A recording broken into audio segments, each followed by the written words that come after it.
the assistant professor at cardiology in cardiology department. Today, your introductory class we are conducting online. So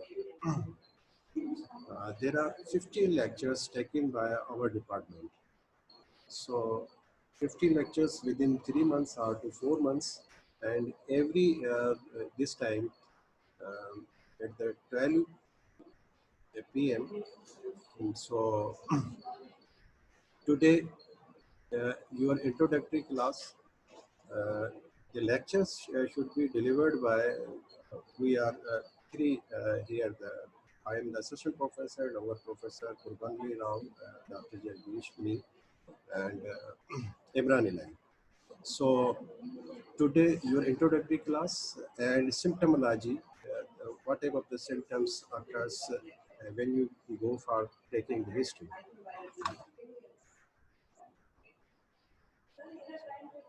So today your introductory class, first of all, first your lecture, the today lecture is the evaluating symptoms in the history taking. What are the symptoms you have taking the history at the time of taking the history?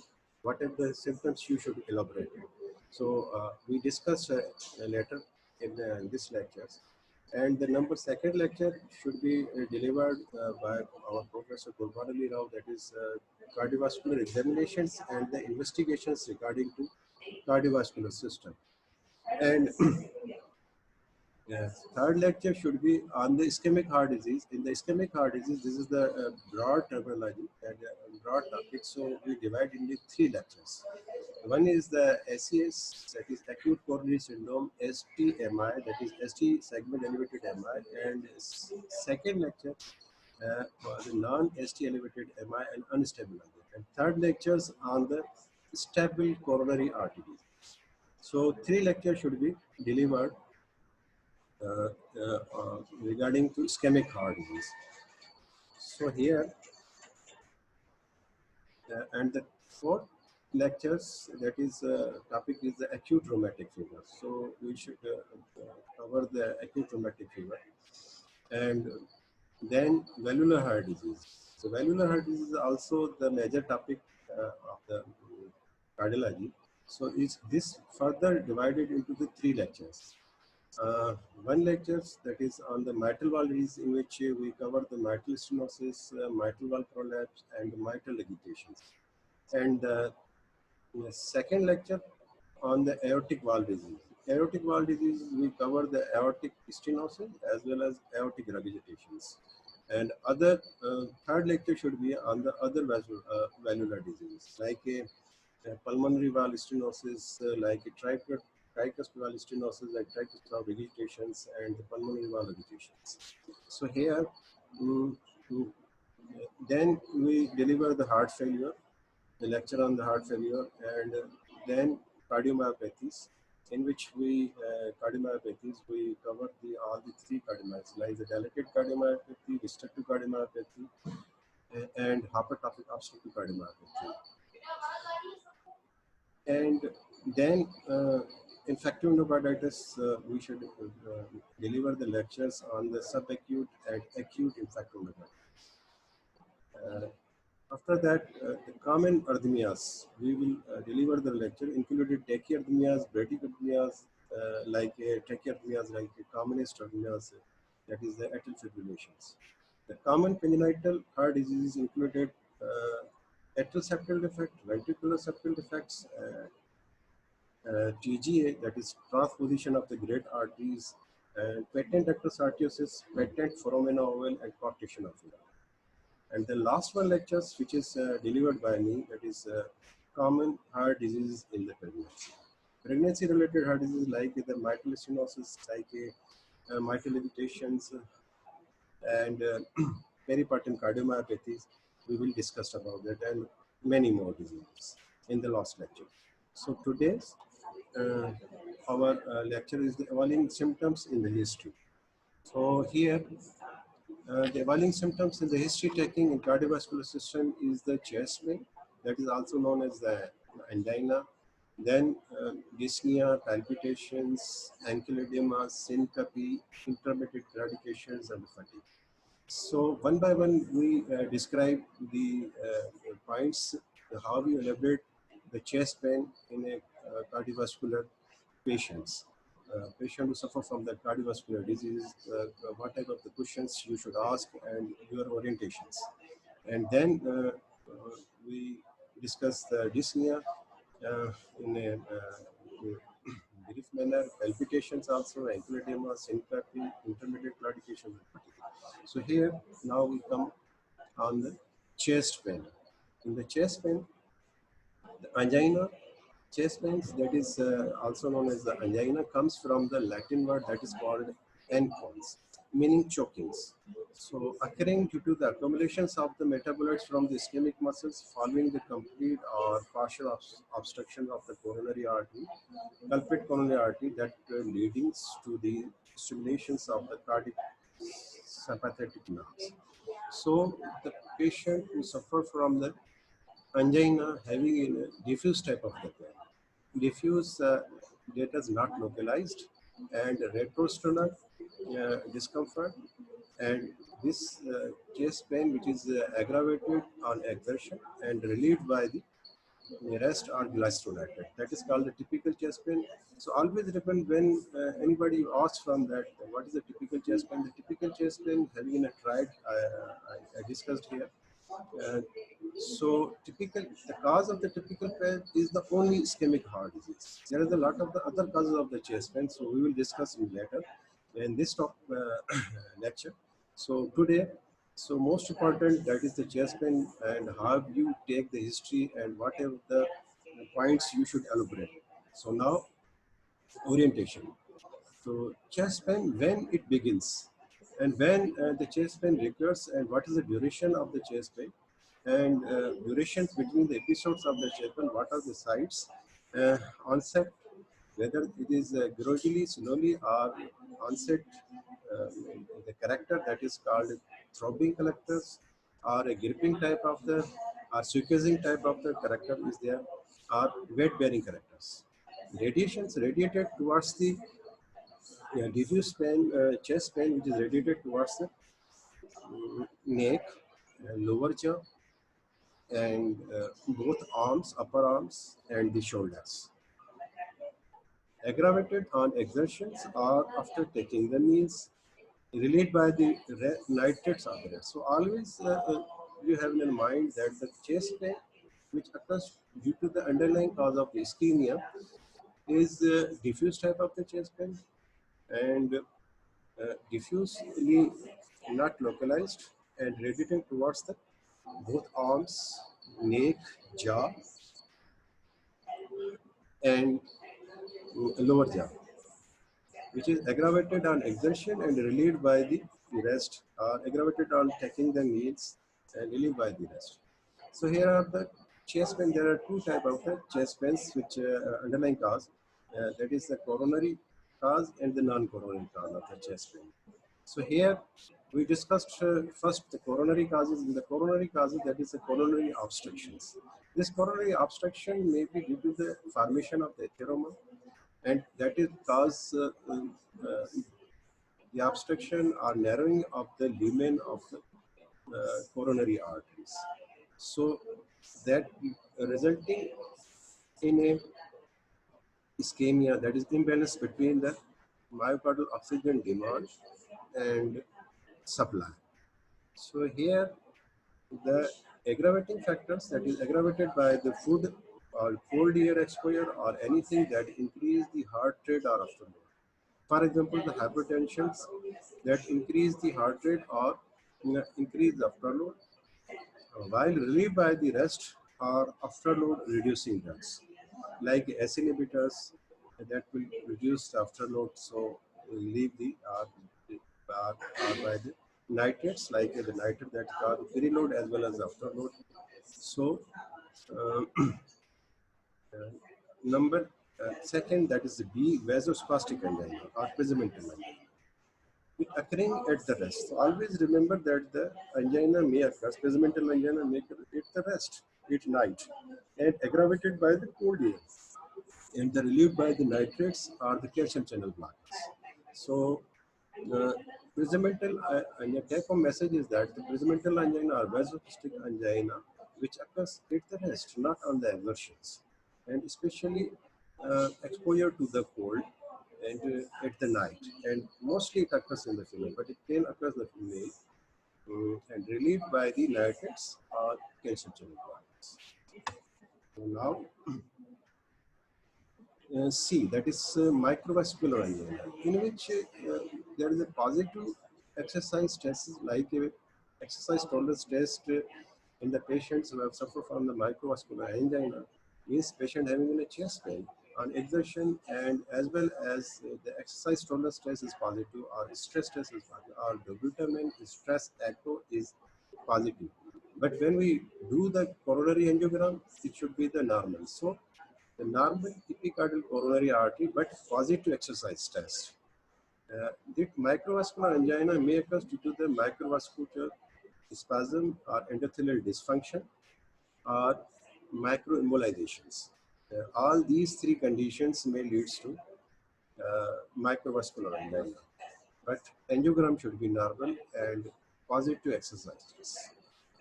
Now, again we comes again the non-coronary causes. In the non-coronary causes, pericarditis. As you know that what is the pericarditis? Pericarditis is nothing but is the inflammation of the pericardium. The pain of the chest pain, which is worse in a supine position and with inspiration, and relieved by the leaning forward position, and can referred by the pharynx nerve to the left side of the neck, shoulder, and the arm. Even the patient, when change the posture or even aggravated or sneezing, coughing, left lateral or in the right lateral position, that may aggravate the pain, but relieved by the leaning forward in position. So again, the pericarditis is the inflammation of the pericardium, and not due to the coronary artery. Next, B, non-coronary causes. In the non-coronary, another one is the congenital absence of the pericardium. Congenital absence of the pericardium, which is congenitally absence of the pericardium, that clinically, how it feels, that is the chest pain which is brought on by the lying on the left side, lasting for the few minutes and relieved by the changing in positions in the bed.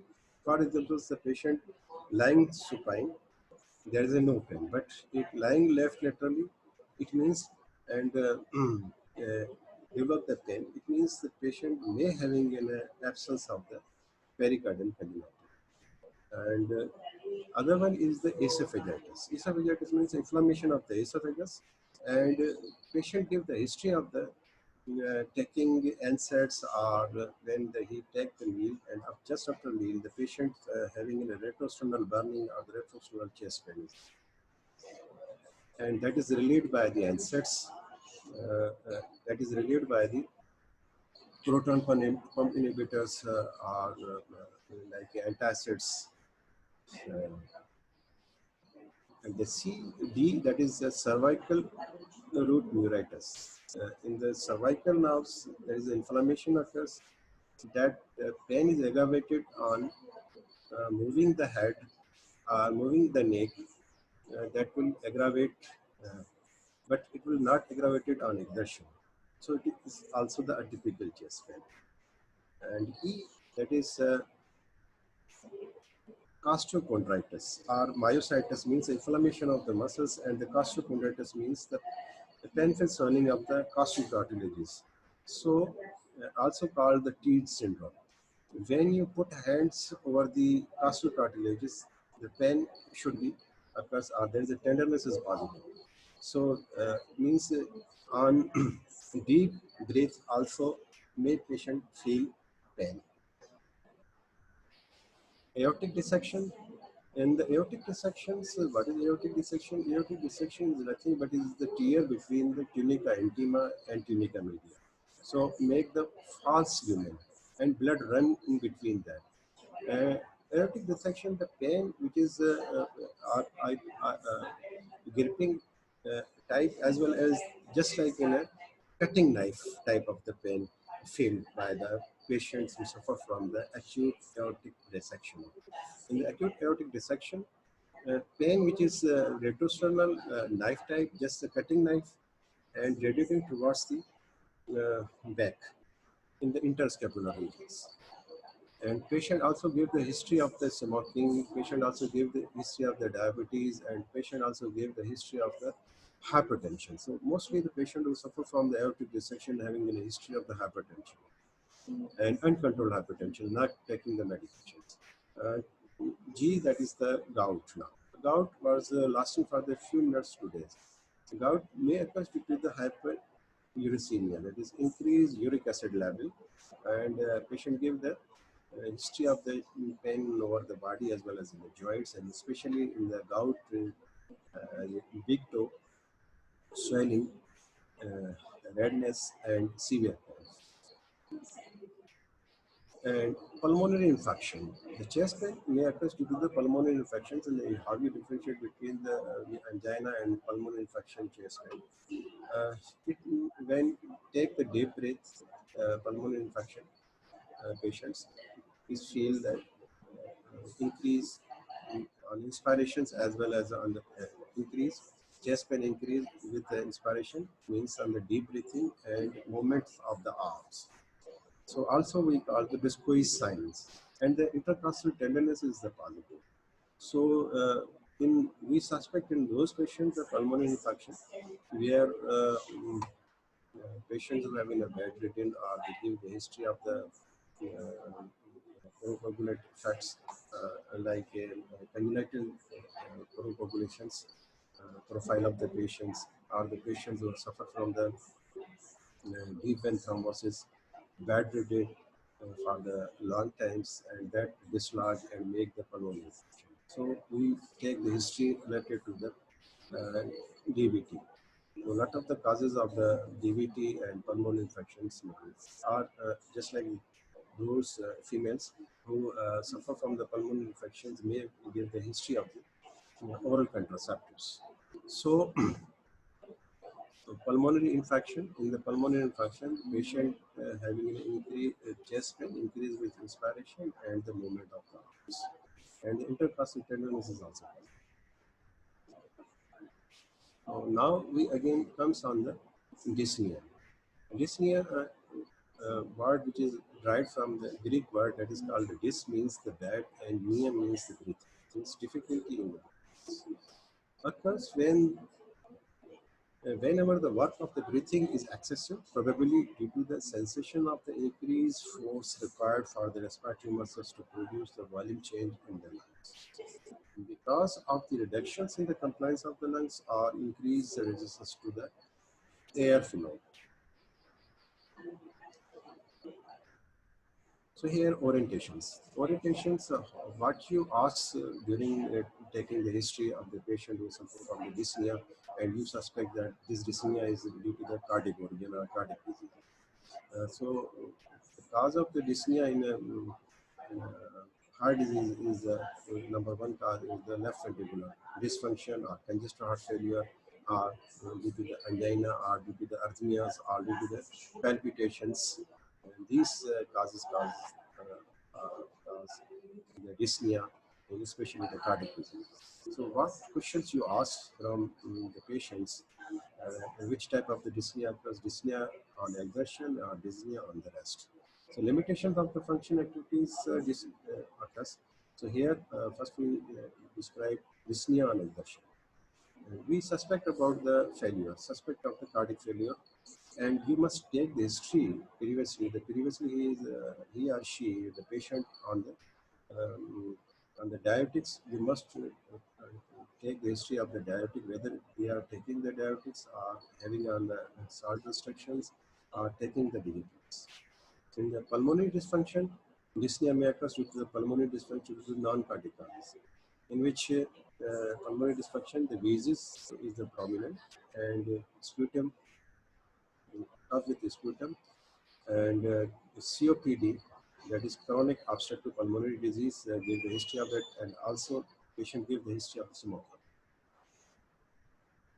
Angina equivalent, Angina equivalent is the type of the angina in which the patient feels the dyspnea on exertion that is lasting for the 10 to 20 minutes.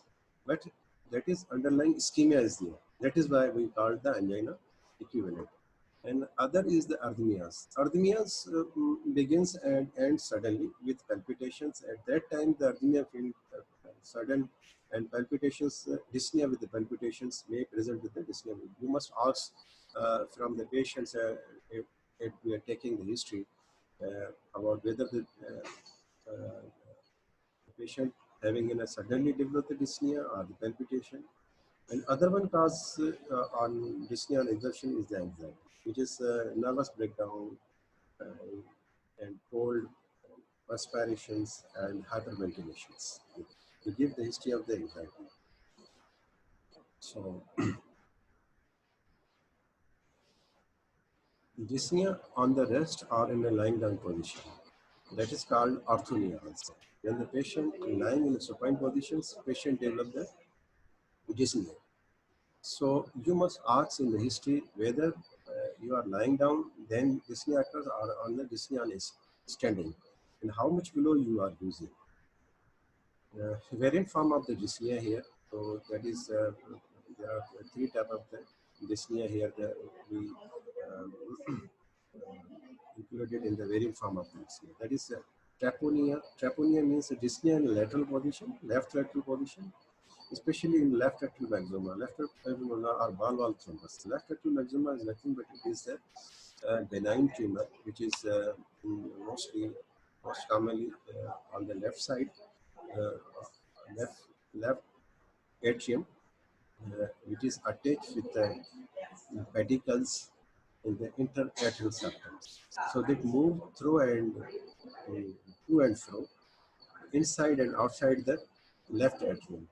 So it may block permanently, not but the transitly, the flow of the from the blood from the left atrium to left ventricle. That is why they will increase the air pressures timing when they move equal posture on the left side and develop the increase the air pressure and develop the pulmonary venous congestion, and that will lead to interstitial edema and feeling of the uh, dyspnea, shortness of the breath, or difficulty in the breath.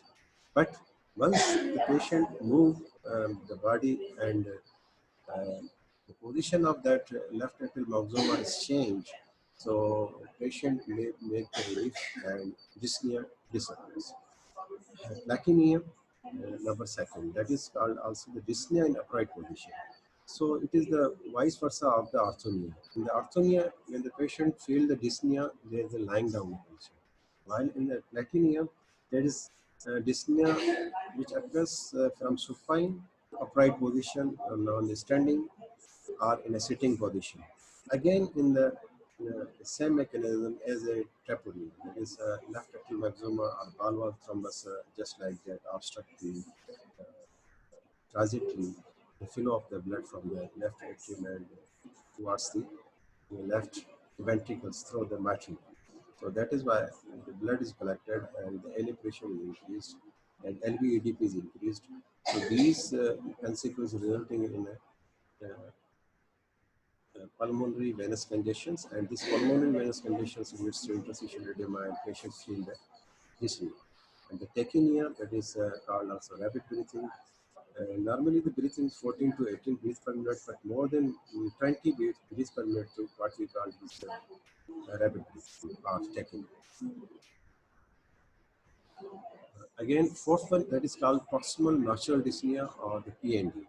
The proximal nocturnal dyspnea is nothing but it is dyspnea or the shortness of breath or difficulty to breathe during the sleep. Ask about the frequency, whether how much times they have in a dyspnea and how long after the sleep they feel dyspnea or difficulty in breathing. And does the patient dangles the legs to get the relief and straight up and dangles the legs and gets the relief? What is the duration? The duration mainly due to the left ventricular dysfunction. So always remember the proximal nostril dyspnea which occurs in at the night time. How it occurs? when patient who suffer from the congestive cardiac failure or left ventricular failure, there is a collection of the fluid in the pedal edema. And this pedal edema, uh, so when patient lying, for example, at 10 p.m. and lying down at 10 p.m., the patient feel the dyspnea and at the 10 p.m. and after 2 hours. So what happens? Slowly, gradually, these fluid that is collected in the lower legs, uh, they goes into the lungs and increase the LA pressure, and that will leads to dyspnea, feeling of the dyspnea. So that is the mechanism which occurs due to the volume over conditions in a left ventricular dysfunction. Now comes again the palpitations. The palpitation is nothing but it is the unexpected awareness of the heartbeat. Unexpected awareness of the heartbeat means the patient, uh, when you take the history, what happens? They tell that is the awareness of their own heartbeat, the awareness of the unexpected awareness of the her own heartbeat. Ask about when orientation, that is ask about when begins. And what is shortest and longest duration of that? You must ask when you take the history of the computations in a cardiac patient. Length of the time between the episodes, relation with the coffee or alcohol, say how much related that just after the coffee or after 1 hour after coffee or when you take the alcohol. So you should make the relations with the coffee or alcohol or tea. Regular or irregular, sustained or occasional. Whether the computation is the regular or this is the irregular or this is the sustained or occasional beat is there. So how it is stopped? Either with spontaneously or when you do the pulse flow measurements. So these questions must be asked in a patient who giving the history of the palpitations. So etiology of the palpitations in which the tea, coffee, alcohol, and certain drugs, like the diuretics cause the hypotension and reflex tachycardia. Digitalis, that is toxicity of the digitalis, causes the supraventricular tachycardia or ventricular tachycardia. Anticholinergic drugs that also causes increase the sympathetic tone and increase the heart rate. That is why the patient may develop the palpitation. And the cocaine also directly affects, um, and that will raise the heart rate of the patient, and patient becomes aware their own heart rates. And the thyroid disease, in the thyroid disease, especially the hyperthyroidism, patients who suffer from the hyperthyroidism, having a heat intolerance as well as the palpitation, feeling of the palpitation is seen. And in other neuroendocrine tumor, that is pheochromocytoma. When the patients having in a new pheochromocytoma, so flushing, patient may present with the flushing, palpitation, flushing, headache, perspirations. So you must take the history of along with the palpitations and these flushing, headache, and perspiration. And another one is the six sinus syndrome. Six sinus syndrome is nothing but is a bradycardia as well as tachycardia syndrome. That is the same time the bradycardia, and just after a few minutes or the few seconds, as the tachycardia is there. When the tachycardia is there, the patient becomes aware. That is the feel their own heartbeat, unexpected heartbeat, and feel palpitations. So you should ask from these questions. Now again, intermittent claudications. This word comes from the Latin word meaning to limp. So patient notice pain in the one or both calves, thighs or buttocks when they walk more than a certain distance due to the poor blood supply to the affected muscles. So it means the patient having in skeletal muscles of the patients of the lower limb, which is having an atherosclerotic disease like peripheral arterial atherosclerotic disease is there, means the narrowing of the lumen of the lower limb arteries, and these arteries having a mismatch of the demand and supply of the oxygen. In patients who suffer from the peripheral artery disease, who develop the intermediate claudications. How they produce? When you ask the patient when it occurs their pain, they, they told you that due to the at the long distance we walk, at that time I feel that pain in the buttocks or in the thighs or in the calf muscles and relieved by the rest. So which is occurs in the only that is called intermittent gratifications. Now we again comes on the fatigue. So due to reduced cardiac output and poor blood supply to the skeletal muscles, the patients develop the fatigueness. So reduced cardiac output state occurs in the cardiac failure patient who suffer from the heart failure and ejection fraction is less than 40%, and who having in a congestive heart failure or the patient having depression or anemic or lack of the sleeps, they develop the fatigueness. Now again we comes on the ankle edema. So in the ankle edema, you must ask the patient uh, about the shoes tightness, whether the shoes are the tight nowadays when you develop the ankle edema. And you must ask whether this ankle edema is extended towards the knee, or your weight is gained, or the effect of the diuretics. You are already taking the diuretics, and on the diuretics, after taking the diuretics, your weight is down, or your ankle edema is relieved. These type of the questions must ask by the patient who suffer from the ankle edema. So etiology, in the etiology, the cardiac cause, that is the like in a heart failure.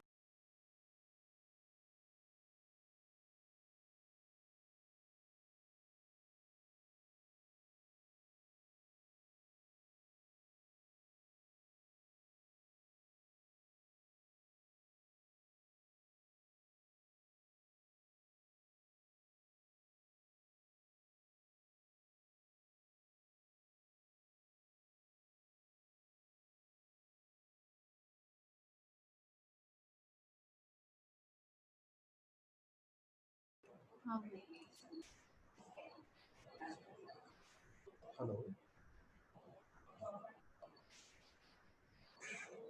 hello. Sorry, net was disconnected. That is why there's a disruptions technically. So technical problem is there. That is why interruptions within the lectures. So now again the symptom fatigues. The symptom fatigues due to the reduced cardiac output and poor blood supply to the skeletal muscles. Etiology of that fatigue is the cardiac failure, depressions, anemia, and then lack of sleep. Now again the ankle edema. Ankle edema ask about the shoes tightness extended to knee, how much this ankle edema is goes to the whether this is extended towards the knee or nothing. So must ask about the weight gain, whether the within few days or yeah, after ankle edema your weight is gained or nothing. The effect of the diuretics, you must ask about whether he is taking the he or she is taking or patient is taking the diuretic or nothing. If they're taking the diuretics, you must ask about the effect of the diuretic, whether after taking the diuretics, this ankle edema is recovered or disappears, or there is. And etiology, the etiology is the cardiac causes. In the cardiac causes is the congestive heart failure or right ventricular heart failure is one of the main cause of the pedal edema. And you must ask about the drugs.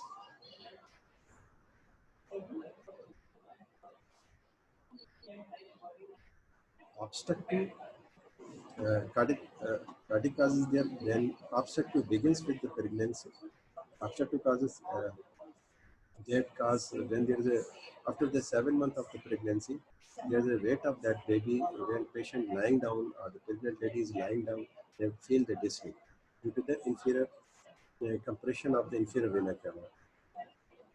And SVC obstruction, that is superior vena cava obstruction, and as well as the associated abdominal swelling mm, in CPC. CPC means constructive pericarditis, which is one of the condition in which there is a hard shell-like pericarditis of the pericardium of the heart that not allowed properly to relax the heart. That is why the intra-atrial and intrapericardial pressure is increased, and dilatations of the inferior vena cava and congestions, tidal edema, ascites, and hepatic congestion symptoms. And the tamponade, which is also one of the condition in which the fluid becomes collected and not allowed to relax in a normal manner. That is why the patients develop dyspnea as well as ankle edema, JVP rate, but distended heart sounds, and the lungs becomes skinny or normal vesicular breathing. Or ovarian cancer. Ovarian cancer also causes the fertility. The hormonal causes of the ankle edema is the premenstrual syndrome, aldosteronism. In the aldosteronism, that is hyperaldosteronism, the hypertension occurs, weakness occurs, tetany occurs, and myxedema, which is one of the cause of the ankle edema. Myxedema means the patient will suffer from the hypothyroidism and develop the generalized ensarca, in which the other symptoms of the hypothyroidism occur along with the ankle edema, like voice change, hoarseness of voice, cold intolerance, constipation, and fatigue. So, drug-induced might be patients who have, for example, suffer from the osteoarthritis and taking the non-steroidal anti-inflammatory drugs, or patient who suffer from the hypertension and taking the calcium channel blockers like a amlodipine bislete, like a diltiazem. Uh, these drugs are in patients who having on an estrogen. So these causes the ankle edema. And even in the patient who have suffered from the renal failure, so in the renal failure, also the patient having an ankle edema as well as the facial edema, and worse in the morning, especially the worse in the morning.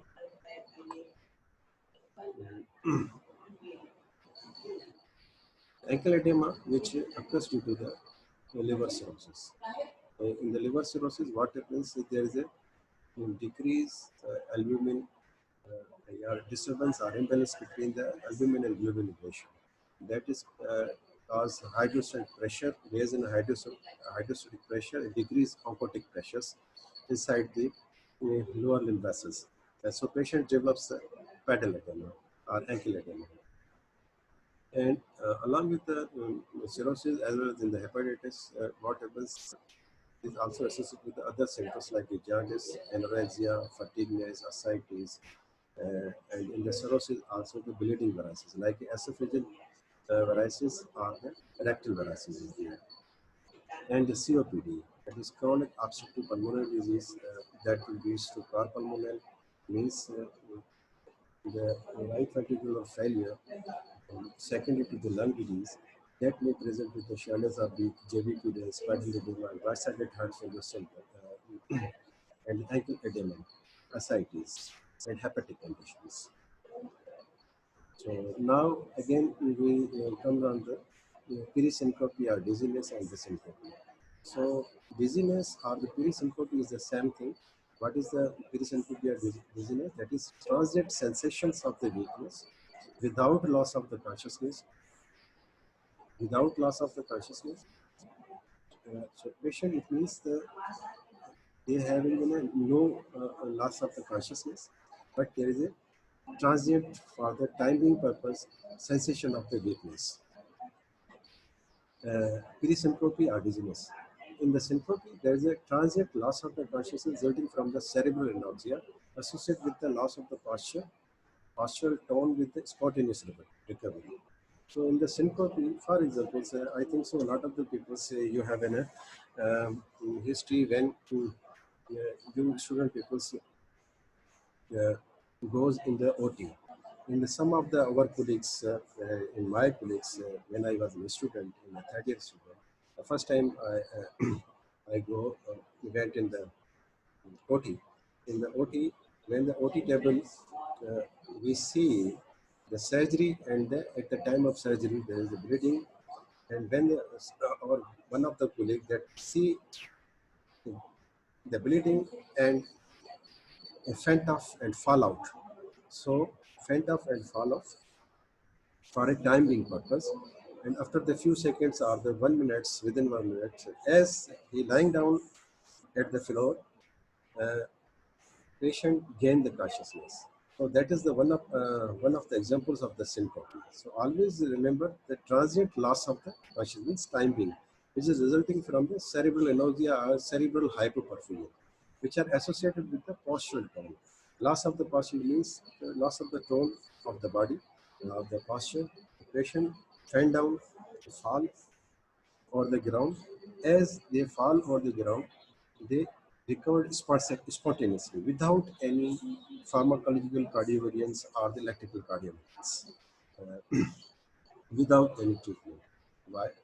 When the patient in the standing position, patient developed the transient cerebral hypoperfusion. As patients lying down due to the loss of postural tone, patients now gain the cerebral blood flow adequately. So gain the consciousness. Orientation, what type of the questions you must ask from the patients, they give the history of the symptom. When it occurs, when it begins, durations of the unconsciousness, and you must ask about the how much time, that is frequency, and before syncope or before unconsciousness, patient having a beginning of even or nothing or feeling the matter. So these questions you should ask from the patient at the time of history taking. So etiology, causes, underlying causes, cardiac causes. In the cardiac causes is that palpitation, patient may present with arrhythmias, having a syncope, like a non-QT syndrome, or due to the obstruction to the blood flow, like a massive pulmonary embolism. So blood should be not goes to the lungs, and patient should faint in the acute MI, means patient have developed the acute MI and having a acute severe LV dysfunctions develops, and that is the low cardiac output state, and patient develop the syncope or the unconsciousness. And the third one is the aortic stenosis. Severe aortic stenosis is there. A patient is exert, so not meet the demand of the so output is efficient, non-efficient, and that is why the uh, systemic blood pressure should be resulting in a low. So as we know that the systemic hypertension, systemic BP is equal to cardiac output into stroke volume. When a patient who develop the severe AS, so the stroke volume should be low or cardiac output should be low. So that is why the patient may develop the syncope like yeah, perisyncope. And also, same mechanism occurs in the hypertrophic obstructive cardiomyopathy. That is also nowadays we call the hypertrophic cardiomyopathy in obstructive types. So in which we also there is a low output state and patients develop the hypertensions and cerebral anosmia, hypoperfusions, and develop the syncope or perisyncope. So again, depend upon the how much time and how much durations, and the severity of the obstructions. And again, the severe case, it means that severe pulmonary artery stenosis is there. So again, there is a reduced periload. When reduce the periload, to reduced afterload. When reduced afterload means reduce the cardiac output. So again, patient develop the hypotension and hypoperfusion, cerebral hypoperfusion, and this cerebral hypoperfusion leads to unconsciousness, syncope, or presyncope. Uh, Then severe pulmonary artery hypertension. Also severe pulmonary artery hypertension having a reduce the periload. So that is why reduce the cardiac output, and reduce the cardiac output leads to reduce the blood pressure, systemic blood pressure, and patient develop the shock, and hypertension still. So you should exclude the syncope from the epileptic seizures. How do you exclude from that in my history? In the epilepsy, you should ask the duration, touching, frothing from the mouth, tongue bite, facial incontinence, or urinary incontinence. You must ask from that. That exclude the epileptic seizures from the syncope. History, hysteria or hysterical syncope or hysterical unconsciousness is associated with the hyperventilation and the presence of the somebody. And other one, that is orthostatic hypotension. After prolonged, that also leads to syncope. After prolonged bed rest on diuretics, diuretics also develop the hypertension. ACE inhibitors also develop the hypertension and autonomic neuropathies in a certain patients. Like autonomic neuropathy is the common in those patients who suffer from the diabetes from the long time, like 10 to 20 years. They may develop the autonomic neuropathies. And certain diseases that develop autonomic neuropathy. So that also develop the orthostatic hypotensions. When they stand up, their BP is dropped and the hypertension develops. When the hypertension develops, patient transiently um, goes into the shock and cerebral hypoperfusion develop and loss of the posture tone and patient develop the symptom. Excessive bleeding also that will lead to syncope or unconsciousness and carotid insufficiency. Carotid insufficiency means the carotid artery who has having an stenosis means the carotid artery having an atheroma and that atheroma cause the narrowing of the lumens, so decrease the blood supply towards the brain. Vasovagal aggravated by the nausea, vasovagal syncope. This is the commonest cause of the syncope, which is aggravated by the nausea, vomiting, or even the maturation and the deficits. Metabolic causes, in the metabolic causes, the hypoglycemia is the main. When there is a blood glucose level is less than 70, patient having a syncope or the unconsciousness, how you differentiate between that? That is stroke. Stroke is sudden onset, unilateral weakness, or the slurred speech associated with the slurred speech. And even in the cyanotic heart disease, like in a tetralogy of Fallot, patient may develop unconsciousness, syncope. Sixth sinus syndrome, in which I have already discussed about that. That patient who having in a sixth sinus syndrome means a tachy and bradycardia. In the short period of that time, there is a run of the tachycardia, and then there is a pause and the bradycardia. When patient develop the pause and bradycardia, so at that time, patient may develop syncope. Exercise induced not at rest, syncope may develop in the hypertrophic cardiomyopathy, anomalous origin of the left coronary artery disease, and dissecting aneurysm, and even the atrial aortic stenosis. In myocarditis, arrhythmias like a WBW syndrome, that is both Parkinson-White syndrome and non-QT syndromes. So what happens in the exercise induced at the rest, there is a sufficient amount of the blood cardiac output is there because body needs that is required by the uh, during rest. But cardiac output, demand of the cardiac output increase at the exercise and narrowing occurs during the exercise in hypertrophic cardiomyopathy that leads to anomalous origin that leads to a decreased cardiac output and resulting in a hypotension and cerebral hypertrophy. In the anomalous origin of the left coronary artery, also same thing occurs, and hypertension develops in the dissection aneurysm is also again same mechanisms.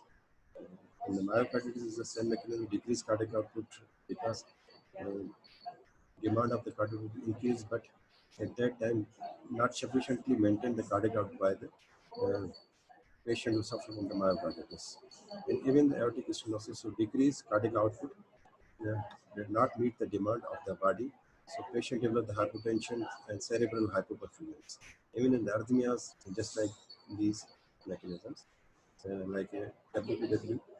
syndrome, that is Wolff-Parkinson-White syndrome, non-QT syndrome. Thank you.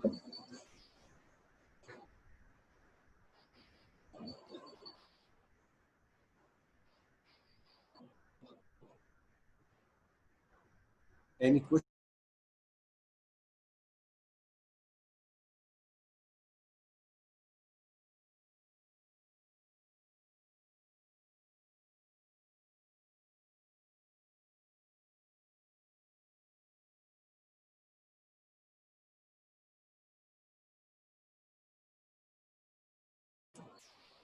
Hello?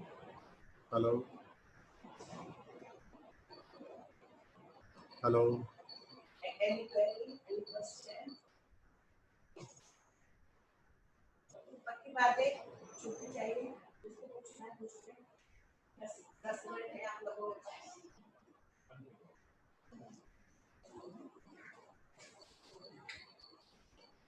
Questions? हाँ समझ नहीं आया Questions? आवाज आया sir रानी की खबर पाऊंगी के पूछे तो यो था ना सर वो जी hello any questions regarding to symptomology of the heart diseases? Anybody? Hello, you are listening me? Hello?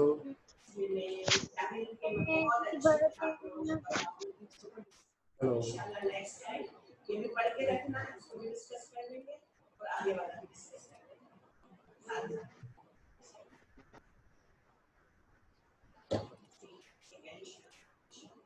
चढ़ाई आवाज Hello? No thank you Hello? Hello, listen me. Any questions regarding to symptomology of the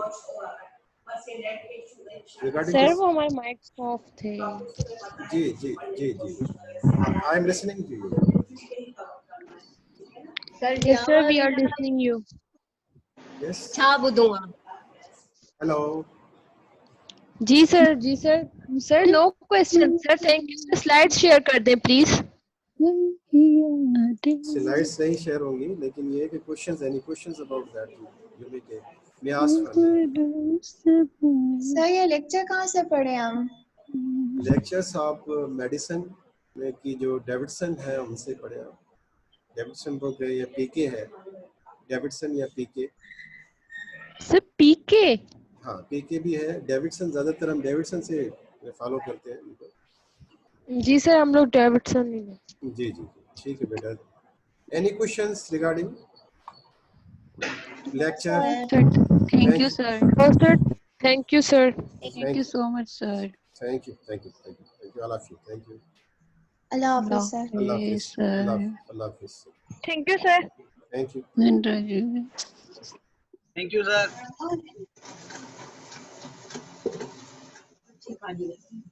Allah Hafiz.